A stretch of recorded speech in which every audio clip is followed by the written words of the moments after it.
आज social media internet का ज़माना है और नरेंद्र मोदी आदरणीय अगर प्रधानमंत्री बने तो इंटरनेट का बहुत बड़ा रोल है। 2014 से पहले हम भी सच में नहीं जानते थे उनको। 2014 में उनसे हम परिचय हो पाए कि वो 3 बार के मुख्यमंत्री हैं, जबकि उससे पहले नहीं जानते थे। तो इंटरनेट का ज़माना है, हम लोग इंटरनेट हमारा सहयोग करेगा। और इंटरनेट के भी साथ साथ हम लोग ग्राउंड पे भी हैं।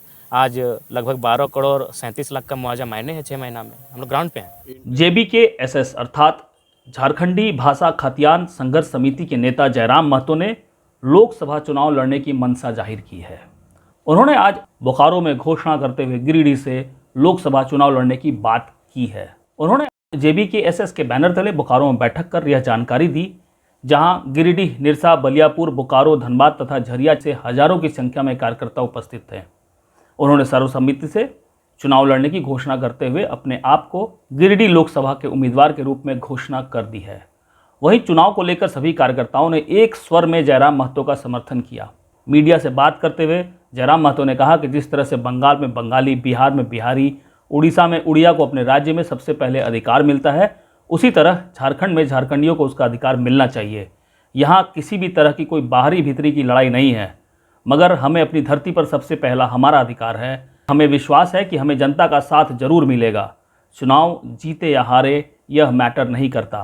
देखिए, भारत एक लोकतांत्रिक देश है, ख्वाब देखना बुरा बात नहीं है। और इस जब जनता हमसे चाह रही है, हमने तो कभी नहीं चाहा कि हम लोग चुनाव लड़ेंगे, जनता ने चाहा है। तो अगर जनता ने चाहा है तो हम लोग आते हैं। अगर अवसर मिलेगा तो सेवा करेंगे, नहीं मिलेगा तो सड़क में सेवा करेंगे, और मौका मिला तो सदन के भीतर से सेवा करेंगे, सेवा की बात करेंगे। हम लोग ये नहीं कहेंगे आदरणीय प्रधानमंत्री की जगह कि मेरा क्या है, हम तो झोला उठा के चल जाएंगे। ये बयान हमारा नहीं रहेगा, क्योंकि मेरा है, मेरे बाप का लहू बहा है, इस मिट्टी के कण कण में मेरे बाप का रक्त दिखता है, इसलिए हम झोला उठा के कहीं नहीं जाएंगे। अगर जीतेंगे तो सदन से बात करेंगे, अगर नहीं रिजल्ट कर पाए तो सड़क से झारखंड की आवाज़ को बुलंद करेंगे, लेकिन झोला उठाकर कहीं नहीं जाने वाले हैं। देखिए, औजार से चुनाव नहीं लड़ा जाता है, औजार असंवैधानिक है। औजार से चुनाव नहीं लड़ा जाता है। चुनाव जो भारत का संविधान है उस दायरे से लड़ा जाता है, और हम लोग उस दायरे से चुनाव लड़ेंगे। और जहाँ तक अगर ऐसी परिस्थिति सामने आएंगी तो हम लोग पीछे नहीं हटेंगे, क्योंकि झारखंड ही रक्त से, लहू बहने से झारखंड का निर्माण हुआ है। तो अगर हमारे रक्त से झारखंड मजबूत होगा तो पीछे हटने का कोई चांस नहीं बनता है। देखिए, उसके लिए जनता है, मीडिया बंधु हैं, जो विचारधारा को हमारे गाँव तक लेकर जाएंगे। आज सोशल मीडिया इंटरनेट का ज़माना है और नरेंद्र मोदी आदरणीय अगर प्रधानमंत्री बने तो इंटरनेट का बहुत बड़ा रोल है। 2014 से पहले हम भी सच में नहीं जानते थे उनको। 2014 में उनसे हम परिचय हो पाए कि वो 3 बार के मुख्यमंत्री हैं, जबकि उससे पहले नहीं जानते थे। तो इंटरनेट का ज़माना है, हम लोग इंटरनेट हमारा सहयोग करेगा। और इंटरनेट के भी साथ साथ हम लोग ग्राउंड पे भी हैं। आज लगभग 12 करोड़ 37 लाख का मुआवजा मायने है 6 महीना में, हम लोग ग्राउंड पे हैं। इंटरनेट और IT सेल कभी कभी अफवाहों को भी इतना बढ़ा देता है कि झूठ को भी सच बतला देता है। जी, ये सत्य तो ये है। फिर कैसे होगी? उसके लिए हमारी एक विशेष टीम रहेगी और वो उन चीज़ों को हैंडल करेगी, टेक ओवर करेगी। दल और आपके दल के प्रत्याशियों ने, लोगों ने जो बाहरियों के लिए जो शब्द और वानियों का इस्तेमाल किया, तो कितना साथ लगता है मिलेगा बाहरियों का?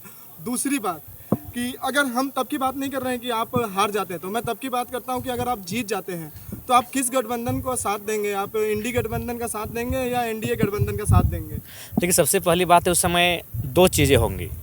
जिनका साथ देंगे उनसे एक बार चर्चा होगी कि आप हमारे मुद्दों के साथ कितने हैं, हमारे जो स्थानीय मुद्दे हैं उनके साथ आपकी क्या प्रतिक्रिया है। और दूसरा राय होगी जनता के साथ कि हमको किसके साथ जाना चाहिए। क्योंकि आज सोशल साइट्स का ज़माना है, हम लोग तुरंत ट्विटर में कैंपेन कर सकते हैं, हैशटैग अभियान चला सकते हैं, और वहाँ से एक मैसेज हमारे सामने सर्कुलेट होकर जब आएगा, या फिर हम लोग एक टोल फ्री नंबर जारी करेंगे कि हमें किसके साथ जाना चाहिए। तो जनता से पूछ के और अगली पार्टियों से अपने क्षेत्र की रजामंदी लेके हम लोग उस पर सोचेंगे। बाहरी वोट पे क्या कहना चाहिए? देखिए, सबसे पहली बात तो हम ये कहना चाहेंगे कि जिस प्रकार हमारे लोग महाराष्ट्र में रहते हैं, जिस प्रकार हमारे लोग तमिलनाडु में रहते हैं, उस प्रकार हमने कभी किसी को नहीं, हमने कभी भी नहीं कहा ये बाहरी भीतरी की लड़ाई है। हमने ये कहा कि बंगाल हमारा बड़ा भाई है, उसके पास 88,752 वर्ग किलोमीटर है। बिहार हमारा मंझला भाई है, उसके पास 94,163 वर्ग किलोमीटर का ज़मीन है। उड़ीसा हमारा संझला भाई है, उसके पास 1,55,707 वर्ग किलोमीटर है। और झारखंड सबसे छोटा है, इसके पास 79,714 वर्ग किलोमीटर है। अब मेरा सवाल ये है, अभी देखिए कल का रिजल्ट आया, 61 में से 39 यूपी बिहार के हैं। बताइए, ये अन्याय है कि नहीं है? ये बाहरी भीतरी लड़ाई नहीं है भैया। कुछ लोग हैं, कुछ लोग नहीं, हमारे बड़े भाई हैं। अगर भारत एक देश है, उस आपके संगठन के लोग तो लगातार बाहरियों को ही नहीं, हमने कभी नहीं कहा। हमने ये कहा कि बड़ा भाई और छोटा भाई में बंटवारा हो चुका है। हमें जो बंटवारा मिला है उसमें हम साग लगाएं, सब्जी लगाएं, वो हमारा मैटर है। आपके पास जो बंटवारा है, यानी आपके जो राज्य की नौकरियां हैं, आप उस पर अपना अधिकार जमाएं। हमारे राज्य की नौकरी पर अधिकार हमारा रहा। बताइए, 61 में 39 बाहर के लोग ले गए, तो बताइए झारखंड क्या करेगा? यहाँ के लोग अपराधी बनेंगे, यहाँ के लोग कोयला ठेलेंगे, यहाँ के लोग बालू ठेलेंगे, क्या करेंगे यहाँ के लोग? आप ही बताइए, ये कहाँ से समय किसी भी दृष्टिकोण से उचित नहीं है। तो बाहरी हमारी वोट मैटर करेगा ना चुनाव में? देखिए मैटर करेगा, लेकिन हमारा स्टैंड क्लियर है भाई, हम लोग स्थानीयता पर हैं। ऐसा नहीं है अगर महाराष्ट्र में किसी झारखंडी के वोटर कार्ड है तो वह जाके चुनाव लड़ता है, वह महाराष्ट्र किसी नेतृत्व को स्वीकार करता है। तो ये चीज़ें होनी चाहिए। लोगों का साथ मिलेगा? अब बिल्कुल मिलेगा। जो दबे कुचले लोग हैं, शोषित पीड़ित लोग हैं, उनका भरपूर हमें साथ मिलेगा। जिनका जीवन अभाव से बीता है वो हमारे साथ हैं।